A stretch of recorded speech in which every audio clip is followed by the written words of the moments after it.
Frankenstein, Chapter 4. Chapter 4: The Doom of Frankenstein. I travelled to England with my friend Henry Clerval, and we parted in Scotland. I had fixed on one of the remotest of the Orkneys as the scene of my labours. 3 years before I was engaged in the same manner, and had created a fiend whose barbarity had desolated my heart. I was now about to form another being, of whose dispositions I was alike ignorant. He had sworn to quit the neighbourhood of man, and hide himself in deserts, but she had not. They might even hate each other, and she might quit him.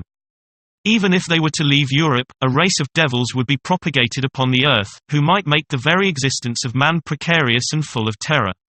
I was alone on a solitary island, when looking up, the monster whom I dreaded appeared. My mind was made up. I would never create another like to him. "Begone," I cried, "I break my promise. Never will I create your equal in deformity and wickedness. Leave me. I am inexorable." The monster saw my determination in my face, and gnashed his teeth in anger. "Shall each man," cried he, "find a wife for his bosom, and each beast have his mate, and I be alone?" I had feelings of affection, and they were requited by detestation and scorn. Are you to be happy, while I grovel in the intensity of my wretchedness? I go, but remember, I shall be with you on your wedding night. I started forward, but he quitted the house with precipitation. In a few moments I saw him in his boat, which shot across the waters with an arrowy swiftness. The next day I set off to rejoin Clerval, and return home. But I never saw my friend again. The monster murdered him, and for a time I lay in prison on suspicion of the crime. On my release one duty remained to me. It was necessary that I should hasten without delay to Geneva, there to watch over the lives of those I loved, and to lie in wait for the murderer. Soon after my arrival, my father spoke of my long-contemplated marriage with Elizabeth. I remembered the fiend's words, "I shall be with you on your wedding night," and if I had thought what might be the devilish intention of my adversary I would never have consented.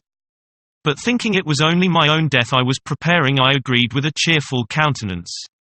Elizabeth seemed happy, and I was tranquil. In the meantime I took every precaution, carrying pistols and dagger, lest the fiend should openly attack me.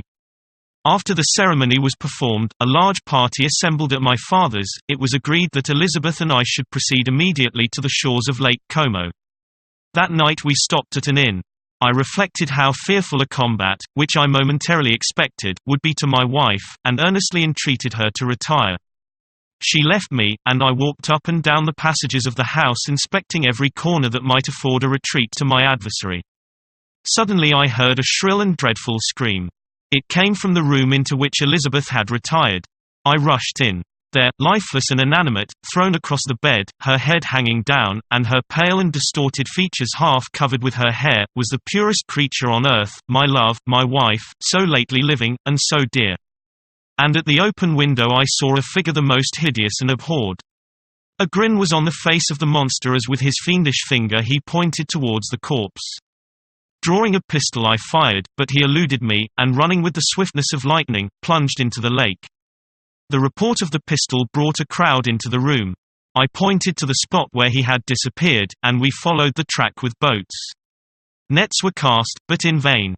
On my return to Geneva, my father sank under the tidings I bore, for Elizabeth had been to him more than a daughter, and in a few days he died in my arms. Then I decided to tell my story to a criminal judge in the town, and beseech him to assert his whole authority for the apprehension of the murderer. This Genevan magistrate endeavoured to soothe me as a nurse does a child, and treated my tale as the effects of delirium. I broke from the house angry and disturbed, and soon quitted Geneva, hurried away by fury. Revenge has kept me alive. I dared not die and leave my adversary in being. For many months this has been my task. Guided by a slight clue, I followed the windings of the Rhône, but vainly. The blue Mediterranean appeared, and, by a strange chance, I saw the fiend hide himself in a vessel bound for the Black Sea. Amidst the wilds of Tartary and Russia, although he still evaded me, I have ever followed in his track. Sometimes the peasants informed me of his path. Sometimes he himself left some mark to guide me. The snows descended on my head, and I saw the print of his huge step on the white plain. My life, as it passed thus, was indeed hateful to me, and it was during sleep alone that I could taste joy. As I still pursued my journey to the northward, the snows thickened and the cold increased in the degree almost too severe to support. I found the fiend had pursued his journey across the frost-bound sea in a direction that led to no land, and exchanging my land sledge for one fashioned for the frozen ocean, I followed him. I cannot guess how many days have passed since then. I was about to sink under the accumulation of distress when you took me on board.